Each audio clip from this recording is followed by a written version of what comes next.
하나님의 말씀은 에베소서 1장 9절에서 14절까지 말씀을 보도록 하겠습니다.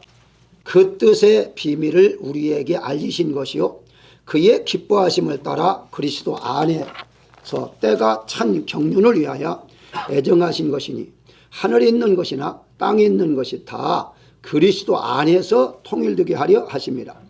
모든 일을 그의 뜻의 결정대로 일하시는 이의 계획을 따라 우리가 예정을 입어 그 안에서 기업이 되었으니 이는 우리가 그리스도 안에서 전부터 바라던 그의 영광의 찬송이 되게 하려 하심이라. 그 안에서 너희도 진리의 말씀 곧 너희의 구원의 복음을 듣고 그 안에서 또한 믿어 약속의 성령으로 인치심을 받았으니 이는 우리 기업의 보증이 되사 그 얻으신 것을 속량하시고 그의 영광을 찬송하게 하려 하심이라. 아멘.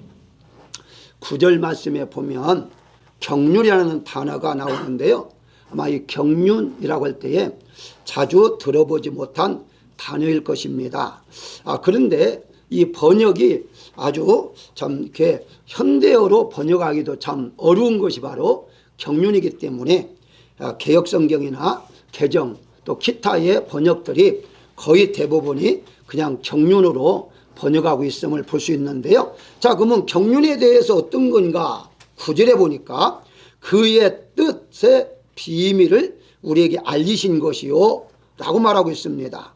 경륜을 위하여 애정하신 것이라 라고 말하고 있는데요. 다시 말씀드리면 경륜을 아는 것이 하나님의 비밀이요 또 하나님이 애정 가운데 속에 역사하신 것이다. 이렇게 간단하게 우선 말씀을 드릴 수가 있는데요.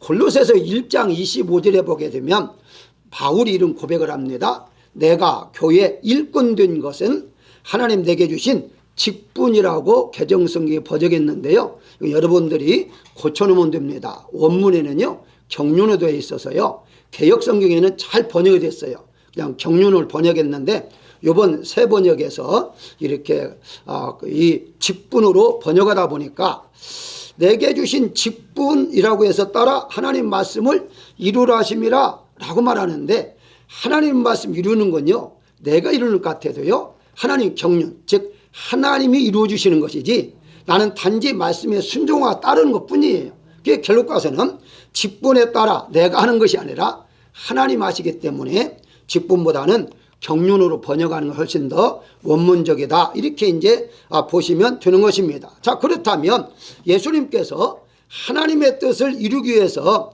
이 땅에 오셨고 40일 동안 사막에서 금식을 마치신 다음에 마태복음 4장 17절에 보게 되면 비로소라고 말합니다. 비로소 전파하셨다라고 말하고 있어요. 그 하나님의 말씀을 전파할 때에 아무 때나 것이 아니라 이제 금식이 끝난 다음에 비로소라고 말했는데요. 이 비로소라는 말이 어떤 뜻이냐라고 했을 때에 때라는 말입니다. 때, 즉 이제 하나님이 허락하신 때를 의미하죠. 자, 오늘 본문에 9절에 보게 되면 이렇게 말하죠. 그리스도 안에서 때가 찬 경륜, 때가 찬 경륜이라고 말합니다. 하나님 때라는 거죠. 하나님께서는 하나님의 때에 따라서 우리를 예정하시고 우리를 불러주시고 이 땅에 보내주시고 또 우리를 키워주시고 우리가 사명을 주시고 그 사명을 잘 감당할 수 있도록 모든 것들이 다 경륜 안에 들어가 있다. 이렇게 여러분들이 생각하시면 되겠습니다. 그래서 여기에 보게 되면 그러면 오늘 제가 제목을 경륜의 은혜로 했느냐 하는 것은요. 에베소서 3장 2절에 보게 되면 은혜의 경륜이라는 말이 나옵니다. 바울이 이 경륜이 은혜다. 은혜의 경륜이라고 했기 때문에 오늘 제목을 경륜의 은혜. 은혜가 엄청 많잖아요. 여러 가지 많지만 그 중에 하나가 경륜의 은혜에 대해서 오늘 은혜를 나누고자 하는데요. 가장 먼저 경륜의 은혜를 받는 데 있어서 하나님의 때에 따라 주신다는 사실이에요. 하나님 아무 때나 주는 것이 아니라 하나님의 경륜에 따라 하나님의 때에 따라서 주신다. 그래서 오늘 9절에 때가 찬 경륜이라고 말하고 있는데요. 우리 한번 룻기를 한번 생각해 보십시다. 룻기서 2장 3절에 보게 되면 룻이 이렇게 말을 해요. 우연히 보아스에게 속한 밭에 이르러라고 하면서 여기에 우연이라는 단어를 사용을 해요. 자, 우리가 이제 우연이라는 건 무슨 말이죠? 생각하거나 어떤 계획이 없이 일어나는 일을 가리켜서 우연이라 그렇게 말을 합니다. 우리가 살아가는 과정 속에서 우연히 일어난 일들이 참 많이 있어요. 그런데 중요한 것은요, 성경에서는 우연이라는 일이 일어날 수 없다고 분명히 말합니다. 다시 말씀드리면 우리는 우연이야, 생각지 않게 일어났네, 내가 계획 안 세웠는데, 이렇게 말할 수는 있지만 성경에서는 우연이라는 것이 일절 있을 수가 없다. 그럼 어떤 거냐? 하나님의 섭리 가운데 속에 일어난다는 것이죠. 지금 룻 입장에서는 그저 우연히 보니까 보아스에 속한 밭, 그게 보아스 밭이죠. 보아스의 밭에 갔다고 생각했는데 이건 우연이 아니라는 거예요. 어떻게 우연이 아니다 생각하느냐 하는 것은요, 예를 들어서 이 족보에, 마태복음 족보 1장 5절에 보게 되면 이 보아스와 룻의 이름이 들어갑니다. 그러면 구속 역사의 인물 속에 하나가 들어갔다는 것인데, 그냥 우연히 일어난 일이라면 왜 하나님의 족보에 올렸겠느냐는 거죠. 그건 구속 역사 이루기 위해 하나님께서 역사하셨다는 결론을 얻게 되어지는데요. 자, 이렇게 한번 생각해 보실까요? 이게 이 룻이 우연이라고 생각하면서 보아스의 밭에 갔다 할지라도 보아스가 그 밭에 오지 않았으면요, 만날 수 없습니다. 그럼 여러분 알다시피 보아스는요, 당시 아주 부자였어요. 밭이 이제 자기 농토가 조금만 있는 게 아니에요. 그게 부자가 종을 시켜서 그냥 이제 곡식을 거두면 되지 왜 꼭 그날에 갔겠냐는 거죠. 그것도 매일 일하러 가는 것도 아니고 매일 가는 것도 아니고 그날에 갔다는 얘기는 무엇을 말하죠? 하나님께서 룻이 이삭을 주우려고 했을 때에 하나님의 인도하심에 따라 보아스의 밭을 가게 하고, 하나님 또 반대로 보아스를 밭에 나가도록 만들었다는 거예요. 그렇게 해서 룻과 보아스를 만나게 한 것은 우연이 아니라 하나님의 섭리 가운데 속에, 다시 말씀드리면 때가 찬 경륜에 따라서 하나님이 역사했다, 이렇게 이제 보시면 되는 것입니다. 그렇다면 이렇게 말할 때 우리의 모든 건 다 하나님의 역사하심에 따라 우리는 움직이고 지금 살고 있다, 이렇게 이제 보시면 되는 것이고요. 혹시라도 이제 이건 내가 내 원해서 만난 거야 라고 말한다 할지라도요, 하나님이 만나게 주셨다라고 한다면요, 그건 행복이 있고 기쁨이 있는 것입니다. 예를 한번 더 들어볼까요? 요나가 하나님 명령을 따르지 않고 도망갔잖아요. 다윗으로 도망가다가 풍랑을 만납니다. 자, 그런데 풍랑을 만나서 뱃사람들에게 누가 이런 문제가 일으켰느냐고 했더니 요나였어요. 결국은 요나가 이제 제비 뽑아 당첨이 되었고 그 요나를 바다에 던지니까 이 파도가 잔잔했더라 라고 말합니다. 우연일까요? 우연이 아니죠. 만약 우연이었다면 제비 뽑았을 때에 어떻게 요나가 뽑혔겠어요? 아니, 뽑혔다고 가정한다 할지라도 요나를 바다에 던지니까 이제 풍랑이 멈췄다? 이게 우연이 될까요? 이건 확률적으로 과학적으로 볼 때 거의 우연이라 말할 수가 없죠. 그럼 결국 누가 하셨습니까? 하나님이 그렇게 하셨다는 결론을 우리가 얻게 되는 것이죠. 자, 나사로를 보십시다. 나사로가 병들어 죽었어요.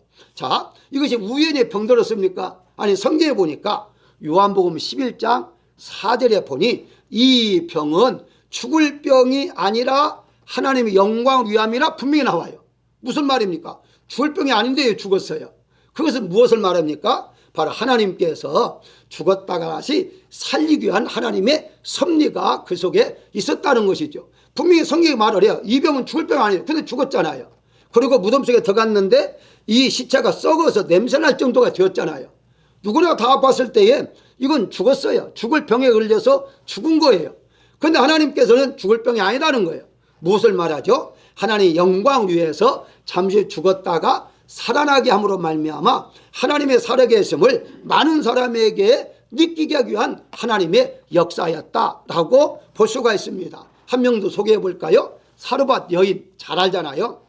사르밧 여인이 엘리야를 공개해 가지고 많은 복을 받았다, 이건 누구나 다 알고 있습니다. 그런데 성경에 보니까 어떻게 말합니까? 이제 한 끼 먹고 아들과 함께 죽으려고 했는데 엘리야가 와서 그거 달라고 하니까 얼마나 황망하겠어요. 그래도 주었잖아요. 결국은 성경 어떻게 말합니까? 열왕기상 17장 9절에 보게 되면 너는 사르밧으로 가라. 사르밧 동네 이름이거든요. 사르밧 가라. 정확하게 말합니다. 어느 장소를 하나님이 알려줘요.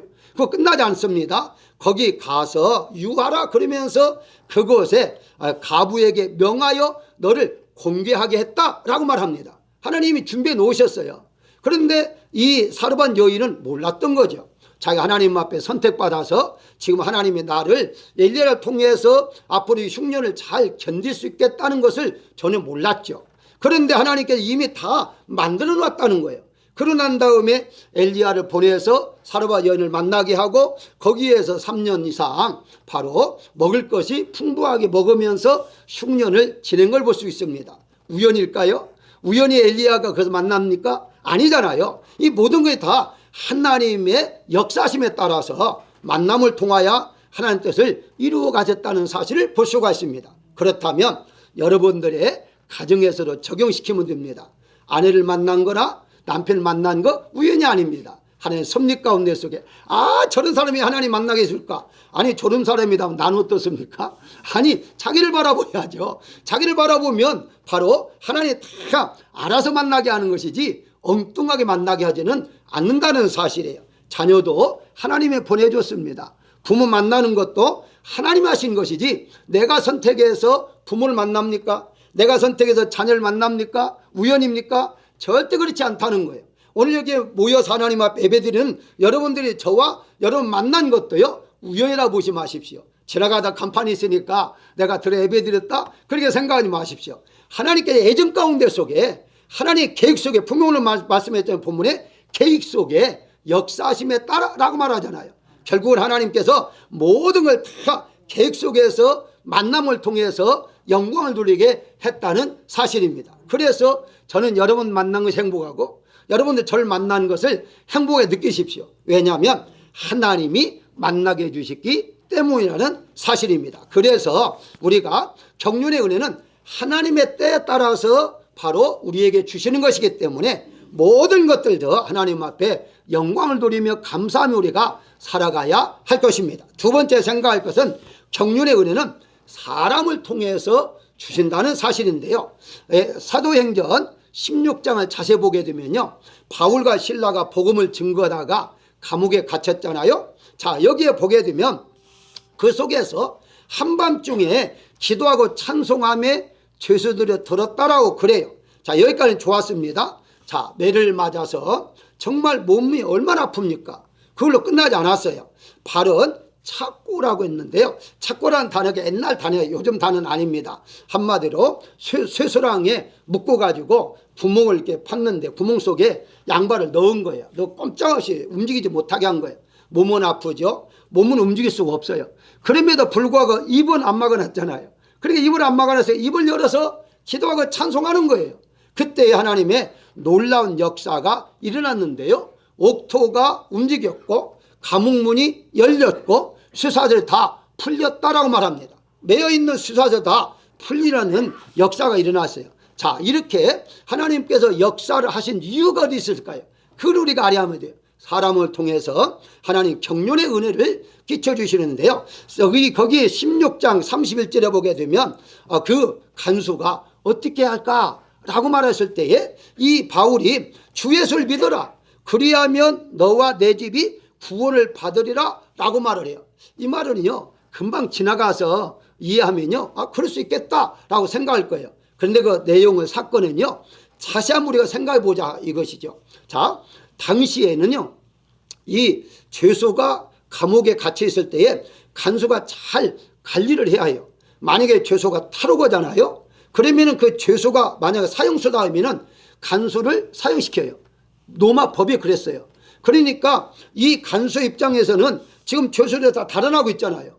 달아나고 있다 보니까 자기가 죽겠구나 해서 성경에 보게 되면 자결 하려고 했어요. 16절 27절에 자결 하려고 했을 때에 바울이 수답했죠. 자결하지 말아라 라고 말을 합니다. 그때에 이 사람이 어떻게 말을 했느냐, 어떻게 하면 구원을 받을 수 있습니까? 라고 질문을 해요. 여러분 생각해 보십시오. 그 순간에 어떻게 하면 내 영혼이 구원받지? 어떻게 하면 천국 가지? 이런 생각을 했겠어요. 그래서 제가 늘 말씀합니다마는 성경에 구원의 단어가 나올 때에 이 구원이 영원 구원인가, 내 생명을 살아나기 위한 구원인가. 그래서 구약에 구원이라는 단어가 많이 나와요. 대부분의 구약의 구원은 내가 죽을 자리에서 살아나는 것을 구원이라고 그래요. 그러니까 죽지 말라고 했으니까 뭐 비밀이 있는 줄 생각하고 이 간수가 바울에게 물어요. 그럼 어떻게 하면 내가 살아날 수 있습니까? 나 이제 이 죄수를 다 달아나고 있으니까 나는 이제 죽게 생겼으니까 내가 대신 그들 때문에 죽게 생겼으니까 어떻게 하면 살아날 수 있습니까? 라고 물어요. 그런데 엉뚱하게요. 방법을 제시하는데 예수님 믿으라는 거예요. 그러면 너도 살고 온 식구가 산다는 거예요. 여러분 이게 믿어집니까? 생각해 보십시오. 예를 들어서 사업이 망했어요. 망했는데 이 사업을 다시 일으키려면 얼마만큼 돈이 필요하고 가정하십시다. 그러면 어떻게 하면 내가 사업을 다시 일으킬까요? 물었을 때에 방법론은 간단하잖아요. 돈을 빌려선다든가 구워준다든가 그러면 사업해라. 그럼 누구든지 애써가 되겠죠. 그런데 그 자리에서 예수 믿으면 사업 잘 뜰 거다 하면은 누구나 그 말을 믿겠느냐고요. 이 미친 사람 어디가 있어. 나는 망해가지고 화가 나는데 예수 믿어? 이렇게 생각할 건 아닙니까? 그런데 이 지금 간수는요 그대로 받아들여요. 그리고 집에 모셔서 그때부터 말씀을 듣습니다. 이 지금 저기 감옥에서 말씀 들었다고 나오지 않아요. 집에서 말씀을 듣고 난 다음에 그 다음 어떻습니까? 16장 33절 보게 되면 온 가족 다 세례를 받았다는 거예요. 자, 세례까지 끝났습니다. 그거 난 다음에 이제 뭐 내일이면 우리 다 가족들이 죽을 수도 있겠다. 이제 그런 생각을 가지고 있을 것 아닙니까? 근데 나리박자 성경 어떻게 말했냐? 나리박자 명령이 떨어졌어요. 상관으로부터 명령이 떨어졌는데 석방해라 라고 말하는 거예요. 아니 이제 죽을 줄 알고 예수를 믿고 그 세례까지 다 받았어요. 그런데 날이 새자마자 이제 바울은 석방해라 그렇게 명령이 떨어져 버리니까 죽을 자리에서 살아나게 된 거죠. 한마디로 이 간수는 영원 구원을 자연스럽게 받게 됐다는 사실이에요. 하나님께서 바울과 실라를 매를 맞게 하고 감옥에 갇힌 것은 이 간수의 온 가족 식구들을 사람을 통하여 살려주기 위해서 하나님이 그렇게 섭리 가운데 속에 역사했다는 거예요. 우연이 아니라는 거예요. 우연히 바울이 자기 감옥에 들어왔다가 우연히 사건이 일어나고 우연히 자기가 세례받고 이게 아니다는 사실이에요. 이 모든 것들이 하나님의 섭리 가운데 속에 역사했다는 사실을 볼 수가 있다는 것이거든요. 그렇습니다. 우리가 이런 어떤 일들이 일어날 때에 바로 하나님의 역사하심 우리가 바라보아야 하는데요. 자, 그러면 내가 죄를 범하는 것도 하나님의 경륜 가운데 속에 있느냐라고 생각할 수가 있어요. 그건 절대 아닙니다. 죄를 범하는 자기가 범하는 것이지 하나님이 범하게 해서 하는 것은 절대 아니기 때문에 또 그런 얄팍한 생각을 가지고서 내가 죄를 범하도 언젠가는 하나님 나를 회개시킬 거야 이런 식으로 했다가는요 지옥의 자기 집이다 생각하면 됩니다. 자, 어쨌든 우리가 하나님의 말씀 안에서 날마다 살아가는 데 있어서 한 걸음 한 걸음을 하나님께서는 좋은 길로 생명의 길로 인도하시는 분이지 우리는 사망의 길로 인도하는 분은 아니기 때문에 이와 같이 사람을 통해서 역사한다는 사실을 볼 수가 있어요. 여러분들이 잘 아는데 제자들 보십시오. 베드로를 만났을 때에도 바로 베드로가 지나가는 예수님을 일부러 만났습니까? 우연입니까? 아니잖아요. 하나님께 계획 속에 세리로 있던 마태도 계획 속에 지나가다가 불렀습니다. 그럴 때에 하나님께서 역사했다는 것이죠. 이사야서에 보게 되면 이사야 선지자가 하나님께서 누가 나를 위해서 복음을 증거할까 하니까 이사야에서 6장 8절 이렇게 말합니다. 내가 여기 있나이다. 나를 보내소서라고 말하잖아요. 결국은 무엇을 말합니까? 이사야를 통해서 하나님의 경륜을 이루기 위해서 하나님 이사야를 이미 선택했고 이사야는 그를 이미 알았고 내가 가서 복음을 증거하겠다는 사명의 고백을 할 수가 있었다는 것이죠. 그렇습니다. 우리가 할 수 있는 대답은 무엇입니까? 나를 사용해 주십시오. 나와 함께 해 주십시오. 나를 이용해 주십시오. 항상 하나님이 나를 통해서 역사하십시오라는 기회는 아무것도 없습니다. 하나님은 누구를 통해서든지 하시는 분이기 때문에 하나님이 하실 때에 하나님의 쓰임받는 것이 가장 중요하다 그렇게 볼 수가 있는 것입니다. 집안에 있는 물건들이요 쓰임받을 수 있는 것은 안 버립니다.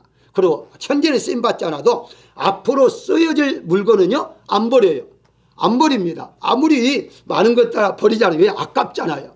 그런데 만약에 쓸모가 없다 할 때는 가감하게 버리죠. 냄새나는 쓰레기도 버리지 쓰레기를 갖다가 잘 모셔놓는 사람이 어디 있겠습니까? 결국 가서는 하나님은 사람을 통해 역사하기 때문에 어떤 사람을 만나든지 만나는 사람에게 감사하고 나를 통해서 하나님은 역사한다는 사실을 알고 언젠가 또 현재도 하나님 나를 사용하시리라 믿으시는 여러분 되시기를 주의 이름으로 축원합니다. 세 번째 생각할 것은 경륜의 은혜는요, 믿음으로 사는 자들을 통해서 주신다는 거예요. 13절에 보게 되면 구원의 복음을 듣고 그 안에 믿어라고 본문에 말씀하고 있잖아요. 믿음으로 구원을 받는 것만은 사실이에요. 그런데 믿음으로 구원받는 건 사실인데 믿음의 열매를 하나님 원하시는 거예요. 믿음의 열매, 즉 무슨 말입니까? 믿음의 모습이 있어야 한다는 것이죠. 그래서 야고보는 야고보서 2장 18절에서 너는 믿음이 있고 나는 행함이 있으니 나는 행함으로 내 믿음을 내게 보이리라 라고 말하고 있습니다. 다시 말씀드리면 네가 믿음이 있다고 하는데 믿음이 있다는 행위를 좀 보여줘. 나는 내 행위로 내 믿음을 보여줄 거야 이 말이거든요. 결과적으로는 믿음은 있고로 행위가 따라야 한다는 거예요. 다시 말씀드리면 저 사람 믿는구나 하는 거 행위가 있어야 한다는 거예요. 여러분 지금 이 자리에 와서 예배 드리는 거 믿음의 모습입니다. 만약에 여러분 믿음이 없다면요 예배 참석 않죠. 왜 예배에 참석합니까? 힘들고 앉아있으려면은 더구나 딱딱한 의자에 1시간씩 또 다른 목사와 틀리 제가 또 설교도 길잖아요. 다른 목사님들 20분 후 25분 후 끝난다는데 저는 35분 길면 40분까지 하거든요. 이게 딱딱한 의자에 앉아있는 거 그거 쉽지 않습니다. 믿음이 있기 때문에 믿음의 행위를 지금 태도를 하나님 앞에 보여주겠다는 사실이죠. 이런 모습이 나타나야 한다는 것인데 대부분의 꽃은 향기가 있잖아요. 그런데 이 향기가 있는데 그 향기를 통해서 우리가 어떤 꽃인지를 알 수가 있잖아요. 향기를 맡으면 이건 장미꽃이구나, 이건 국화꽃이구나 하는 것을 알 수 있는 것처럼 우리의 행함을 통해서 우리의 믿음이 얼마나 있는가를 하나님이 보시겠다는 사실이에요. 이게 반드시 믿음에는 행위가 따른다는 것인데 고린도후서 2장 15절에 보게 되면 우리는 구원받는 자들에게나 망하는 자들에게나 하나님 앞에서 그리스도의 향기라고 그래요. 이게 무슨 말입니까? 제가 다시 설명합니다. 우리는 냄새를 풍기는 자인데 망하는 자, 불신자들, 안 믿는 사람에게도 아름다운 모습을 보이는 것이고 믿는 자에게도 아름다운 믿음의 모습을 보이는 자들이다 라고 말하는 거예요. 여러분 제가 자주 언급합니다마는 이 꽃이 향기를 내는데 강도가 와서 맡은다고 해서 꽃이 너는 강도야 맡지 마 그리고 냄새를 안 풍깁니까? 아니에요. 강도가 와서 맡아도 냄새는 똑같은 냄새, 장미 냄새예요. 바로 아무리 선한 사람이 온다 할지라도 똑같은 냄새를 풍깁니다. 차별이 없다는 거예요. 우리 믿는 사람은 어디 가든지 불신자 앞에서나 신자 앞에서나 우리의 믿음의 모습은 똑같이 보여져야 한다는 거예요. 그게 진짜의 모습이죠. 바로 이제 이 사람이 이런 모습 저 사람은 저런 모습을 보여준다는 건요 그건 가짜의 믿음이지 진짜의 믿음이 아니라는 것을 우리가 알 수가 있습니다. 그러다 보니까 데살로니가전서 1장 8절을 보게 되면 바울이 고백합니다. 하나님을 향하는 너희의 믿음의 소문이 각처에 퍼졌으므로 라고 말합니다. 각처에 소문이 난 거예요. 소문이 나가지고 바로 데살로니가 교회가 멀리까지 소문나서 그 교회의 교인들이 정말 믿음이 좋아 이런 소문을 듣고서 바울이 하는 말이 있습니다. 우리는 아무 말도 할 것이 없다. 더 이상 말할 필요가 없다 이 말이에요. 너무 믿음이 좋으니까 믿음이 좋아서 소문이 나니까 더 이상 이렇다 저렇다 할 말이 없다고까지 할 정도로 믿음이 좋은 모습들이 있었다는 사실이에요. 자 그렇다면 바로 믿음 있는 자를 통해서 하나님께서 이렇게 경륜의 은혜를 준다고 했는데 자 예를 한번 들어보십시다. 우리의 모습을 믿음의 모습을 어떻게 보여줘야 하는 것인데 자 요셉을 보게 되면 우리가 요셉을 가장 많이 말하는 비전을 가져라 요셉처럼 꿈을 가져야 한다 이런 말들을 많이 설교합니다. 맞아요. 그 틀린 말이 아닙니다. 자 요셉에게 형통의 복을 줬다. 요셉처럼 우리가 연단을 잘 끝나면 형통의 복을 받는다라고 말을 해요. 근데 성경을 잘 보십시오. 연단 끝나고 난 다음에 그 다음에 형통의 복을 준 게 아니에요. 바로 감옥에 갇혔을 때에 좀 더 거슬러 올라가면은 보디발의 집에 있을 때 벌써 형통의 복을 주었다라고 말하고 있습니다. 성경에서 바로 지금 노예로 잡혀가서 바로 형통의 복을 하나님 주셨다는 거예요. 보디발도 그것을 기억하고서 고백하고 있는 걸 볼 수 있어요. 생각해 보십시오. 노예가 물론 어떤 사람이 이렇게 말을 해요. 노예 중에 노예는 노예인데 가정 총무를 맡았기 때문에 바로 그게 형통의 복이다. 아니요. 여러분 생각해 보세요. 요셉은요. 아버지의 사랑을 독차지한 아들입니다. 그리고 자유롭게 산 아들이에요. 매 있는 사람이 아니에요. 근데 형제들이 미움을 받아서 지금 노예 생활을 하고 있는데 그게 뭐가 형통하겠어요? 형통할 수가 없죠. 옛날에 따진다면 그것은 형통의 복이라고 분명히 말할 수가 없죠. 감옥에 갔습니다. 그런데 거기에서는 분명히 하나님께서 창세 3장 22절에 보게 되면 하여가 함께 하심으로 그가 형통한 자가 되어 라고 말하고 있어요. 감옥에서나 집에서나 형통하다는 거예요. 아니 감옥에 갇힌 것이 뭐가 형통합니까? 그 다음에 여기에 분명한 비밀이 있을 거예요. 하나님은 무엇을 가지고서 형통하다고 말씀하고 있느냐는 거예요. 다시 한번 보겠습니다. 제가 믿음의 모습을 보여주는 것이라 라고 했잖아요. 그것이 이제 하나님께 그 믿음을 통해서 하나님의 역사를 이루어 가신다고 그랬어요. 자, 그렇다면 결과에서는 이 요셉은요, 보디발에게 가장 먼저 믿음의 모습을 보여준 거예요. 믿음의 모습을 보여줌으로 말미암아 보디발이 보니까 저는 하나님 함께하는 자야, 형통을 받았구나 하는 것을 누가 고백했습니까? 보디발이 고백한 거예요. 그래 결과에서는 이 요셉은 비록 노예로 살지만 하나님을 믿고 있었다는 거예요. 그 말은 무슨 말입니까? 노예로 있었지만 기도도 했을 것이고 여호와를 찬송도 했을 것이고 하나님을 불렀다는 거예요. 그러니까 여호와라는 말을 쓰지 어떻게 보디발 이제 바로 애국 불신자가 어떻게 하나님 믿는 줄을 어떻게 알겠어요? 요셉이 모를지죠. 그것은 바로 믿음의 모습을 비록 노예였지만 보여줬다는 데에 형통했다라고 성경 말하고 있고요. 감옥은 어떻습니까? 감옥이 이제 감옥 전에 이 보디발의 아내가 유혹을 했죠. 자, 유혹을 해서 어떻습니까? 그 아내가 주여주인이잖아요. 여주인한테 이렇게 노예가 눈에 들면 평소에 이제 굉장히 편안하게 살 수가 있어요. 근데 가감하게 유혹을 물리쳤잖아요. 뭡니까? 믿음의 모습을 보여준 거예요. 그 믿음의 모습을 보여주다가 결국은 어떻습니까? 강간범으로 인해서 감옥에 갇힙니다. 그런데 하나님은요, 감옥에서 형통하다고 그래요. 아니 뭐가 형통합니까? 감옥에 갇혔는데 누명을 썼는데 결국 무엇입니까? 믿음의 모습을 그 아내에게 보였다는 거예요. 나중에 보디발도 생각할 거예요. 아내도 생각할 거예요. 요셉은 비록 노예였지만 하나님 믿는 사람이라는 것을 인정할 수밖에 없었다는 거죠. 왜요? 그 아내도 거짓말을 해가지고 감옥에 넣은 건 아닙니까? 진짜가 아니잖아요. 그러니까 본인도 이제 마음에 깨달음이 있을 거예요. 이뿐만 아닙니다. 감옥 속에서도 간수에게 믿음을 보였습니다. 그 안에 있었던 떡 맡은 관원장과 술 맡은 관원장에게 꿈을 통해서 여호와 하나님이라고 해서 또 믿음을 보여줬어요. 그들이 네가 믿는 하나님 대단하구나. 이런 것을 통해서 결과는 어떻습니까? 바로 앞에 섰을 때에도 분명하게 하나님이 나에게 꿈을 보여줬다라고 하면 해석해 줍니다. 여러분 생각해 보십시오. 노예입니다. 감옥의 죄수예요. 어떻게 왕 앞에서 자기가 믿는 하나님에 대해서 어떻게 증거할 수 있겠어요? 그게 쉽지 않아요. 여러분들이 이제 정말 이 사회에서도 사귀는 사람한테 하나님에 대해서 말한다는 게 쉽지 않잖아요. 그런데 지금 현재 남은 나라에서 이렇게 하나님이 나에게 꿈을 꾸어줬다. 그것을 이런 것이다 라는 것을 대담하게 말할 수 있다는 것은요, 믿음이 없다면요 그렇게 할 수가 없다는 사실이에요. 다시 말씀드리면 믿음의 모습을 보여줬다. 이것을 다른 말로 말하면 하나님께서 믿음의 모습을 보여주는 자에게 형통의 복을 주었다는 사실이고, 형통의 복을 줬다는 것은 곧 믿음 있는 자에게 이런 복을 받을 수가 있다는 사실을 우리가 알아야 할 것입니다. 그렇기 때문에 사랑하는 여러분들이 형통이라는 뭐가 잘 되고 뭐 그냥 이런 거면 형통 생각하면 안 돼요. 형통은 무엇입니까? 하나님 이 땅에 보여주는 목적이 뭐예요? 하나님 증거라는 거예요. 하나님 믿는 모습을 보여주라는 거예요. 믿음을 보여주라는 거예요. 내가 하나님의 아들 딸이라는 걸 보여주라고 이 세상에 보내준 것 아닙니까? 그걸 보여주고 살아가는 것이 바로 형통의 복을 우리가 받고 살아간다는 사실을 우리가 알아야 할 것입니다. 그렇다면 여러분 모두가 다 현재 지금 형통의 복을 받고 있다는 것이죠. 그래서 바울은 부끄러워하지 말라는 거예요. 예수 믿는 거 부끄럽게 생각하지 말라는 거예요. 복음 증거하는 거 부끄럽게 생각하지 말라는 거예요. 왜? 형통한 자이기 때문에, 복받은 자이기 때문에.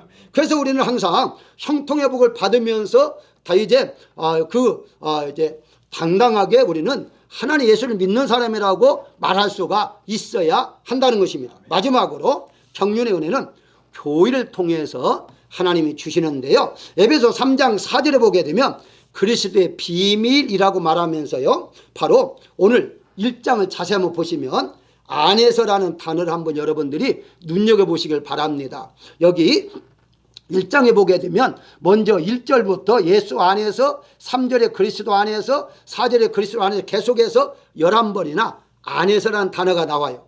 공통점이 뭐 있습니까? 예수 혹은 그리스도, 예수의 한마디로 예수 안에서라는 거예요. 모든 것들이 예수 안에서 이런 복을 주신다는 것인데, 예수 안에서 영육간의 복을 주시는 것인데, 그러면은 왜 교회를 통해 주시느냐 하는 우리가 좀 알아야죠. 자, 성경 어떻게 말했습니까? 성경에 보게 되면 교회는 예수님의 머리라고 그랬어요. 그리고 이제 교회 자체가 우리인데 우리는 몸이라고 말을 해요. 결과서는 머리가 예수님이고 이 몸이 바로 예수님이 붙어있는 교회, 그러니까 결과서는 예수님을 통해서 우리가 복을 받는 것인데 그게 교회라는 사실이죠. 그럼 교회는 무엇이냐? 우리가 보이는 성전, 물론 이것도 교회입니다. 거기 보이는 성전이니까. 그러나 정확하게 말하면 에클레시아, 택한 자들이 모이는 장소, 모이는 것, 택한 자를 모이는, 그게 바로 교회거든요. 그러니까 한마디로 한민감사교회라는 이 단체, 이 단체를 통해서 하나님께서 복을 주신다는 거예요. 그게 여러분들이 예수님을 믿으면서도 분명히 어떤 단체, 교회라는 단체에 소속되어 있어야 해요. 오늘날에 등록도 하지 않고 살살 다니면서 예배드린 사람이 많이 있다고 하는데요, 그 사람은요 복을 받을 수가 없어요. 단체가 없기 때문에, 소속이 없기 때문에. 분명히 성경에 말했어요. 안 했으면, 아니 교회 아니 말고 예수 안에서 가능한데, 그렇다면 조금 더 제가 시간이 있으니까요 조금 더 한번 설명을 드리겠습니다. 왜 중요하냐 할 때에 경륜한 단어를 조금 더 언어적으로 여러분들이 이해하면 아주 이제 비밀을 알 수가 있는데요, 이 경륜한 단어가 헬라어 말로 어떻게 되어 있느냐, 오이코노미아라고 되어 있어요. 오이코노미아. 자, 뭐 여러분이 기억할 필요는 없지만은 하나만 기억하십시오. 이 오이코라는 말이 집이라는 뜻이에요. 집. 자, 오이코라는 집이고, 여기 이제 코노미아라는 것이 무엇이냐고 했을 때에 한마디로 말하면 경영하라는 뜻이에요. 그래서 이 코노이라는 단어에서 만들어진 영어가 무엇이냐? 이코노미. 알죠? 이코노미. 이코노미가 뭔지 알죠? 경제예요. 돈이에요. 경제. 그래서 이코노미인데, 이코노미가 무엇과 합쳐졌느냐고 할 때에 집과 합쳐졌다는 거예요. 다시 말씀드리면 옛날부터 혼자 살 때는 아무나 살아도 돼요. 아무나 자도 돼요. 아무나 먹어도 돼요. 가정을 이루잖아요. 그러면 가정을 지키고 보존할 책임이 있는 거예요. 그래서 남자들을 가장이라고 부르고요. 오늘날 남자 없는 분이, 여자분이 가정을 이끌으면 여자분을 가장이라고 하잖아요. 그 가족을 책임져 주려면 어떻게 해요? 물질이 필요하죠. 경제가 필요하죠. 가정을 격려하는 게 필요해요. 그게 집입니다. 그런데 놀랍게도요 2장 19절에서 이거 쭉 나와요. 제가 자세히는 시간상 이제 설명드리지 못하지만 간단하게 보게 되면요, 2장 19절에 에베소입니다. 2장 19절에 너희는 나그네요 라고 했대요. 나그네가 어떤 말이냐, 파오이코스, 집이에요. 집. 그런데 집이 아니다라는 거예요. 집이 아닌 나그네, 집이 없는 나그네. 한마디로 집이 있어야 하는데 집이 없기 때문에 너는 나그네가 아니요 뭐예요? 권속이라고 하잖아요. 그래서 권속이 나오는데 이게 바로 오이케오스. 더 나아가서 처소 역시 마찬가지로, 건물도 바로 오이토드. 또 이게 함께 지어져 간다. 여기 보게 되면은 계속해서 이제 말씀이 나오는데, 세우심이라든가 건물이라든가 계속 다 같이 7번이나 이 오이코스라는 집이라는 단어가 나옵니다. 무엇을 말하죠? 바로 하나님께서는요 원래부터 하나님의 영역 지정해 놓은 데에서 하나님이 복을 주시는데, 가장 먼저 하나님이 첫째 어디에 지정했어요? 에덴 동산을 지정했잖아요. 에덴 동산을 만드시고 거기에 복을 줬잖아요. 범죄하니까 쫓겨버렸잖아요. 하나님의 영역에서 벗어나게 버렸잖아요. 다 못 들이겠잖아요. 그것이 바로 성막이 되었고, 그게 바로 성전이 되었고, 그게 바로 오늘날 교회 되었고, 그게 바로 우리의 단체가 되었다는 사실이 오늘날의 형상이다. 이게 바로 집이에요. 한마디로 하나님의 집으로부터 우리가 바로 경제의 물질의 복을 받게 되기 때문에 어느 시대든지 어느 나라든지 하나님 믿는 백성들에게 하나님이 물질의 복을 줄 수밖에 없고, 이게 약속이니까. 그래서 역사에 보게 되면 하나님 믿는 나라가 다 잘 살 수밖에 없다는 사실이죠. 왜 그렇습니까? 이게 바로 하나님께서 경륜이라는 단어 속에 물질의 복을 주기로 이미 약속했기 때문이라는 사실입니다. 이것을 바울은 그리스도의 비밀이라 라고 말하고 있어요. 그렇기 때문에 여러분들은 이렇게 홀로 집에서 예배드리는 것도 좋아요.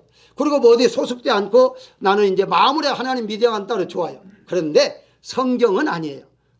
성경에서는 반드시 어느 안에 소속이 되어서 그리고해서 하나님 같이 연합해서 영광을 돌리라 라고 말씀하고 있는 것입니다. 따라서 여러분들은 바로 이러한 복, 이 교회를 통해서 단체를 통해서 바로 하나님의 집을 통해서 이제 놀라운 복을 준다는 사실을 믿으시기를 주의 이름으로 축원합니다. 결론적 말씀을 드리면 정결한 말 속에는요, 바로 오늘 본문 9절 애정과 11절의 하나님 뜻 계획과 4이제 2절의 영광과 3절의 구원과 성령의 인침과 14절의 속량함 모든 것들 다 들어있다고 말씀하고 있어요. 그래서 경륜의 은혜를 받는다는 것은 하나님부터 신령한 복과 땅에 있는 기름진 복을 함께 받는다라고 말씀을 드릴 수가 있다는 것인데요. 고린도전서 3장 16절 어떻게 말합니까? 너희가 하나님의 성전인 것과 너희가 하나님이 사는 집과 하나님의 성령이 너희 안에 계시는 줄을 알지 못하느냐라고 말하고 있어요. 아예 하나님께 여러분들 안에 들어오셨어요. 왜 오셨습니까? 복 주기 위해서 오셨습니다. 경륜을 이루기 위해서 오셨다는 거예요. 그래서 가장 먼저 여러분들은 구원의 복, 신령 복을 받았어요. 이미. 이제는 땅의 복을 받아서 누리고 사는 일밖에 없다는 거예요. 그렇기 때문에 여러분들 입에서 불신적인 말이나 이런 말을 하지 말고 사망의 말 어느 사용하지 말고 하나님이 내 안에 계신 것을 믿는다면 하나님이 나와 함께 한다는 걸 믿는다면 여러분들의 앞날은 하나님이 책임져 주실 것입니다. 하나님을 더 의지하고 하나님의 뜻을 따라서 경륜의 은혜를 받아 승리하고 복된 여러분 되시기를 주의 이름으로 축원합니다.